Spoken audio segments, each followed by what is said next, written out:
Yai nai dai, yai yai dai dai, yai yai, yai dai ya na na, yai dai ya dai dai, yai yai dai dai, yai yai, yai dai ya na na, yai dai.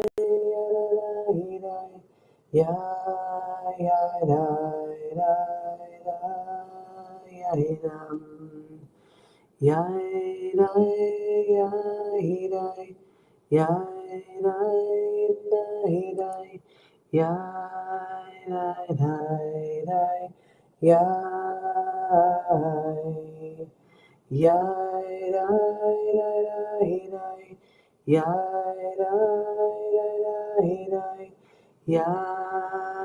dai, dai, yai, yai, dum.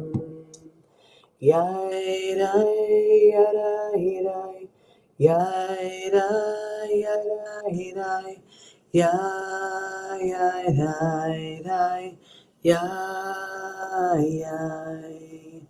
Yai, dai, yai, dai, yai, dai, dai, ay, ay, dai, dai, yai, yai, yai, dai, yai, dai, ay, yai, yai, dai, yai, yai, dai, dai, ay.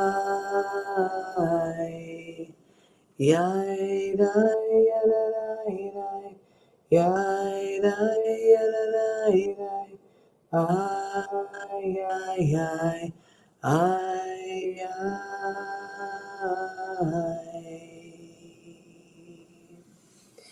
Boker Tov, good morning. Don't mind the bags of things behind me.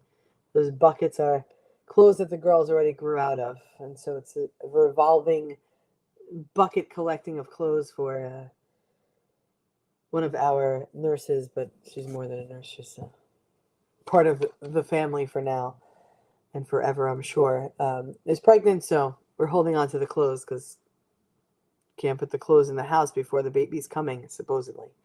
I don't know. That's what she said. So here we are, back in the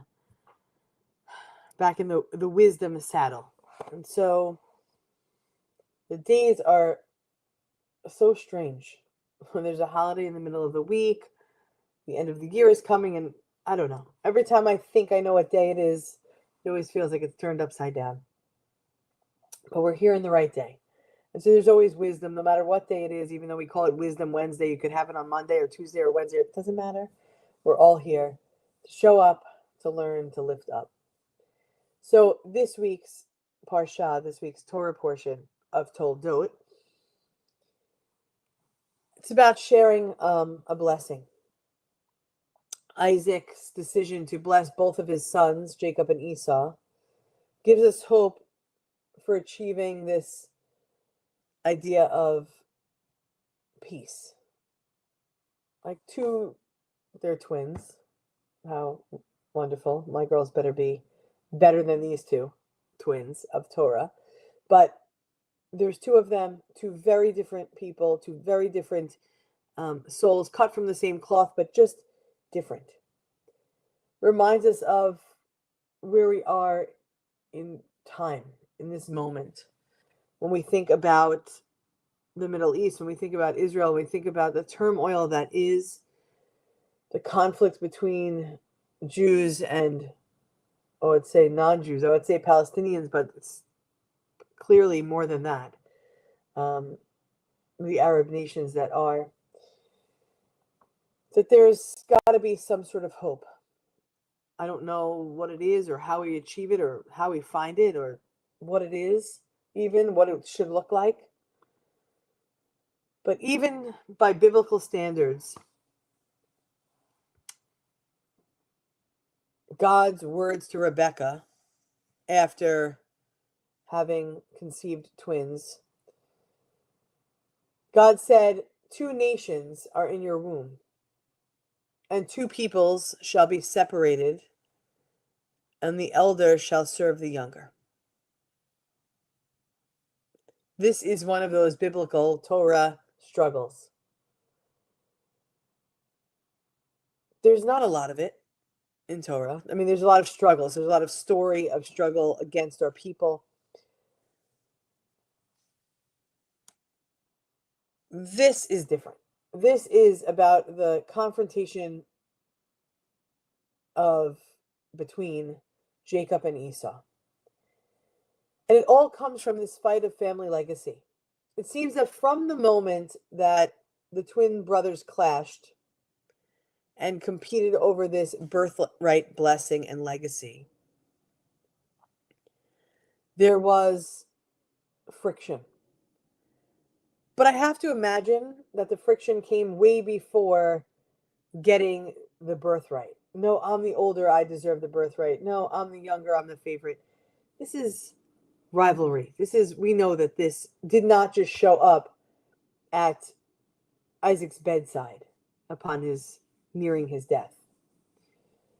The twin grandsons of Abraham and Sarah were, from their birth onward, locked into this constant struggle over inheriting the leadership over the Jewish family, let's say.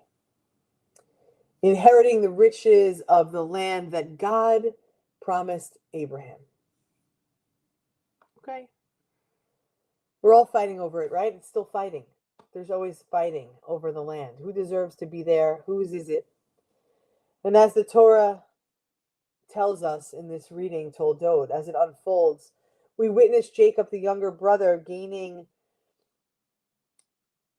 momentum, gaining force, trying his hardest to say, wait a second, I deserve the blessing, even though maybe his brother should get it. Jacob and Rebekah successfully conspire to transfer the blessing. It's so messed up. As I tell this story every year, I think about just how crazy this is, but how real it is in so many families.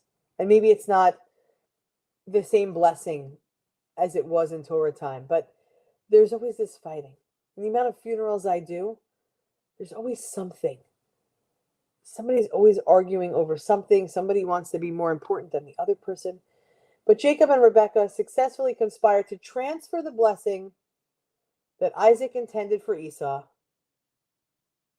over to the younger brother.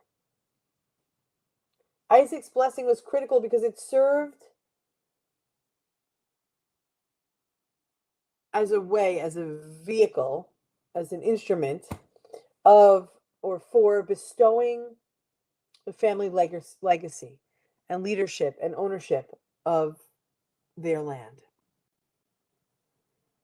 But in the end, we read that Isaac also gives another blessing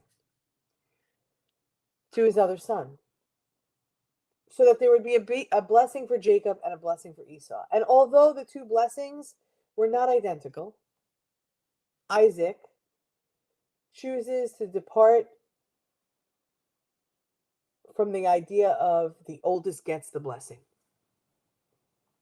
and decides there's blessing for both of my children.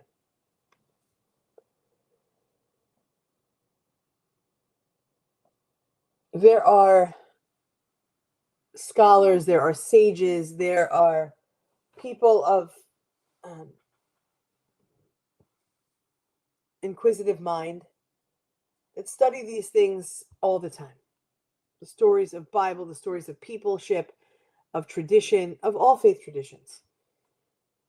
But in this case, the Torah scholars, the sages, are puzzled over this concept of multiple blessing, mostly because it's foreign.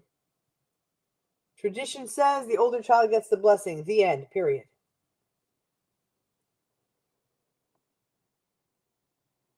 So it's leaving people wondering, how could there be multiple blessings? And others attribute Isaac's actions to a father's compassion for a grieving child. But it doesn't matter the reason. Like, why did he do it? Who knows? But his action offers us an important lesson in today's time. Yes, it could be about our own family and our own children and our own siblings, whatever that looks like. But in the contemporary mindset, it is the lesson that we are still struggling for peace. Yes, peace starts in, from a place of shalom bayit, peace in your home. And while this isn't the perfect analogy, this isn't the perfect, the problems that we have in the Middle East or the conflict between types of people is just like Torah time, Isaac's kids. It's not exact. But there are so many elements that are too reminiscent of what's happening in our world. The present day conflict, we call it present day, but it's not present. It's present day, but it's long lived, the eternal struggle of two nations at war from the start. That's real similar. And while I'd like to say it's just two nations, it's not two nations because it's a nation and a conglomerate of nations. And the tragic violence that continues to be where we watch it, we struggle with it, we wrestle with it. We are left horrified and brokenhearted over it. And we're also reminded that Jacob and Esau also fought over a blessing for land and for power. We're reminded that Jews and Arabs are also descendants of Abraham. Did God not say, two people shall be separated, two nations in your womb?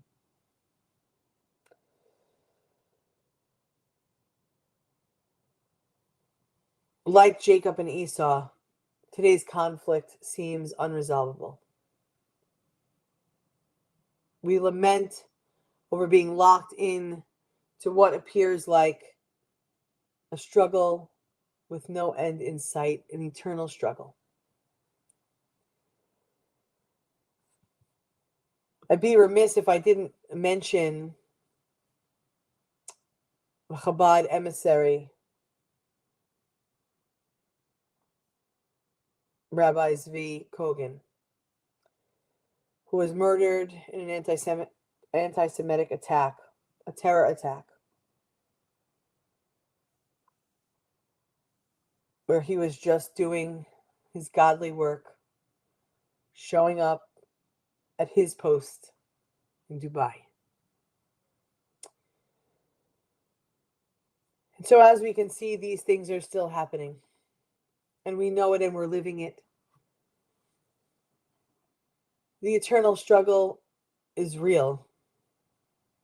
The hate is so rooted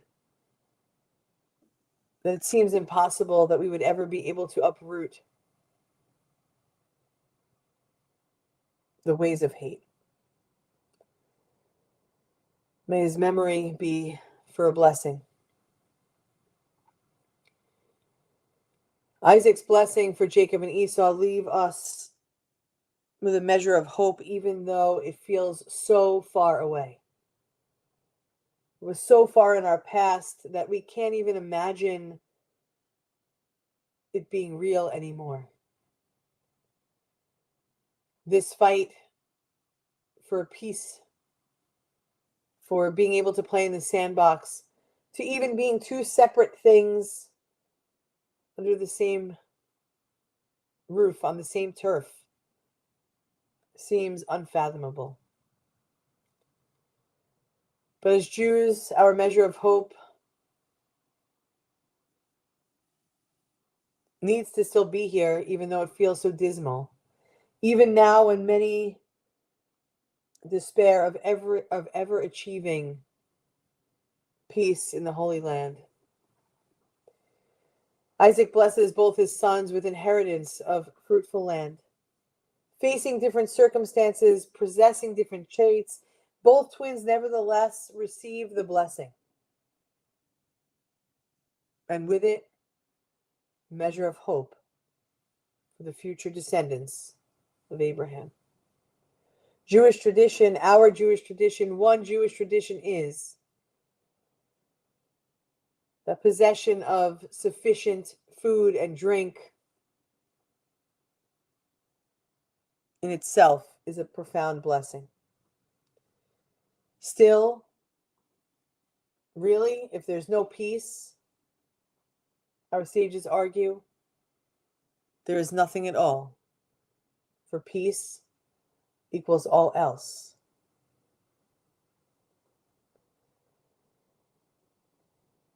While we, the majority of us, as we're entering this Thanksgiving season, well, the majority of us, maybe there's not abundance, but I would say that anybody that is here in this moment, I could, without a question of a doubt, say, and if it's not true, please call us, that we possess sufficient sustenance. Period. And we still live without peace. Today, against all expectations, against the odds, we enter, we continue, we realize the eternal struggle to share blessings of our ancestors and to share the blessing of the land is hard. It's not only in our homeland, but also in our homeland, the one that we are dwelling in this moment. Now, more than ever, we need to remember Isaac's deeds.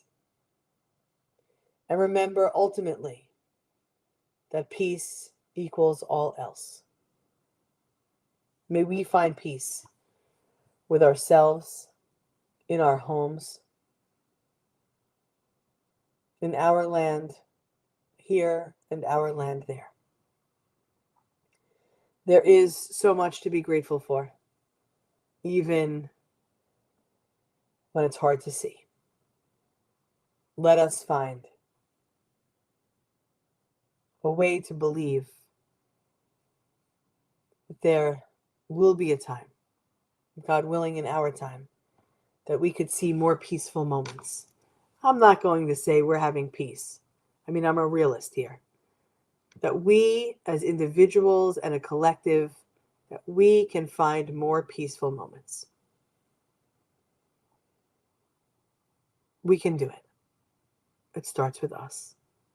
Thank you for being here, Rabbi Ackerman, Lisa, Amy, Lita, Geneva, Shah, Mr. Haltman.